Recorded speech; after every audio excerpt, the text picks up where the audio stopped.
根据外媒相关消息报道，英国决定拆分计划前往南海的航母战斗小组，派遣1艘驱逐舰、1艘护卫舰前往黑海。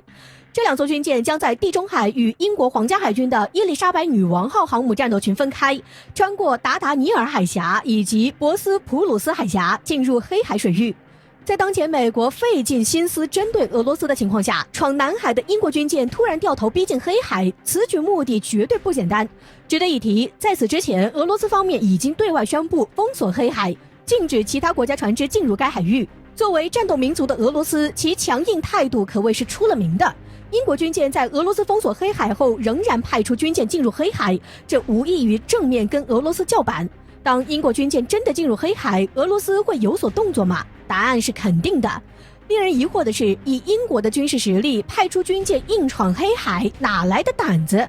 据悉，在英国对外宣布派出军舰进入黑海之前，按照美国五角大楼的计划，美国海军罗斯福号航母以及库克号宙斯盾导弹驱逐舰将于14号进入黑海执行战斗巡航任务。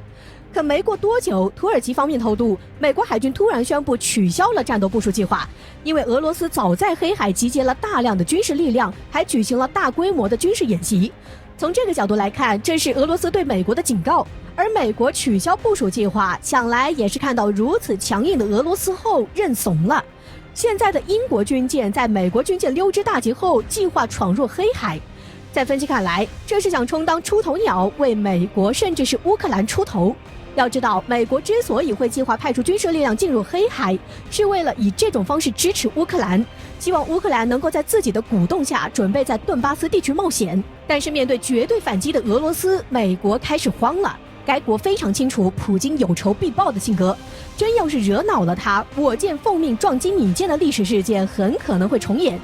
所以美国逃跑了。而英国军舰之所以掉头逼近黑海，无非是以为自己得到了一个能够彻底攀上美国的机会，借此向美国示好。同时，在俄罗斯试图对乌克兰发动侵略的背景下，向基辅政权表示支持，声援乌克兰，威慑俄罗斯。英国真当自己还是以前那个日不落帝国吗？与俄罗斯作对，英国怕是嫌自己活得太好了。本就因为美国频繁挑衅而烦恼的普京，正愁有气没处撒，现在英国军舰一来，无异于正中普京下怀，送上门来的出气筒，普京哪有不收的道理？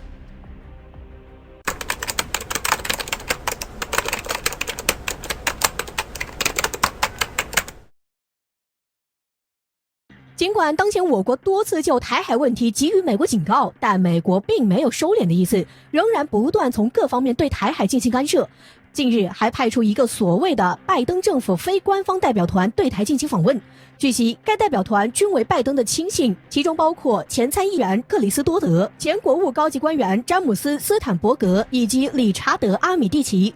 此次对台进行访问是为了纪念所谓与台关系法通过42周年，可访台的目的真的有这么简单吗？在中美关系紧张之际，美国此举摆明了就是在叫嚣中国，明知道台海是中国不可分割的一部分，美国还肆无忌惮地干涉中国内政，显然是没有把中国放在眼里。由此可见，随着拜登的上台，中美关系并没有得到缓解，反而有持续上升的趋势。中国向来希望以和平友好的方式解决国与国之间的矛盾，但这并不代表中国能够一直容忍下去，尤其是在维护中国国家主权和利益方面，中国绝不会做出任何退步。涉及到底线的事情，妥协将会立即变成强硬的反制，以前不例外，这次也不例外。就在美国访台之际，解放军在台海海峡附近海域展开了大规模的实弹演习，将从15号至20号每天8时至18时在南海南澎列岛附近海域进行实弹演习。在此期间，禁止任何船只进入该范围。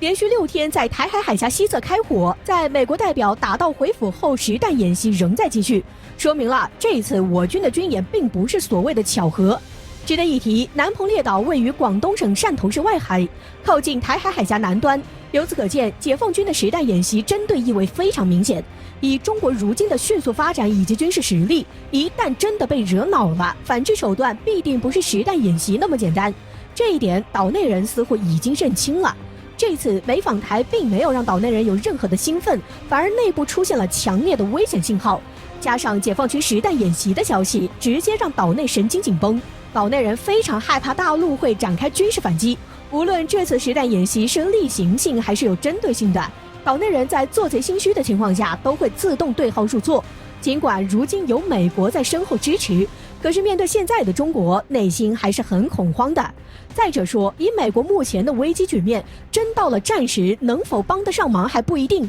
至此，台媒体认为，解放军在海峡西侧，特别是在美方代表已经离开后，仍然持续开火，就足以证明了战端只差一个按钮，这是非常危险的信号，同时也是值得台警惕的信号。中国的态度已经产生了明显的变化。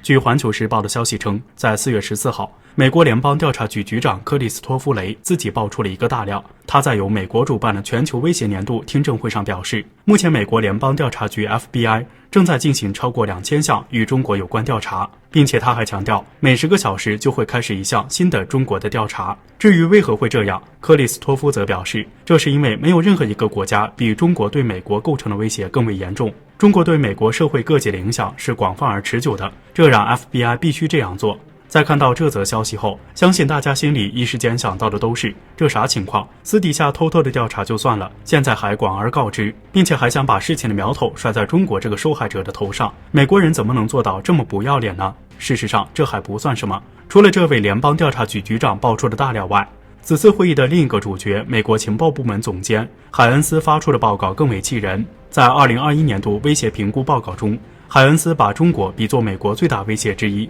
这位美国首位女性国家情报总监声称，中国现在所拥有的网络能力可以直接造成对美国不少重要设施的瘫痪，但是他并未对这一能力有更详细的描述。这些无理取闹的行为，就连不少国际网友都看不下去了，称 FBI 这是在造谣，并赤裸裸地骚扰中国的民众们。不过，有些人则认为美国这样的行为反而在侧面证明了中国的崛起让美国有多么的害怕。应该指出的是，虽然美国人的行为确实肯定了中国的快速发展，但中国也要看到自己的不足，要做到战略轻敌、战术重敌。那么，对于 FBI 和美军的高强度监视，中国又该如何应对呢？分析认为，在科技竞争与经济领域，中国已成为美国的主要竞争对手，如5G 新兴技术以及“一带一路”等。因此，在一些高度技术机密和大宗贸易往来领域，要切实做好保密细致的工作。而在军事领域，比方说在面对美军的侦察机时，一方面可以采取抵近拦截的方式，阻止其侦察行为；另一方面，也可以在美军机抵近侦察的情况下，终止某些机密军事活动，使其无功而返。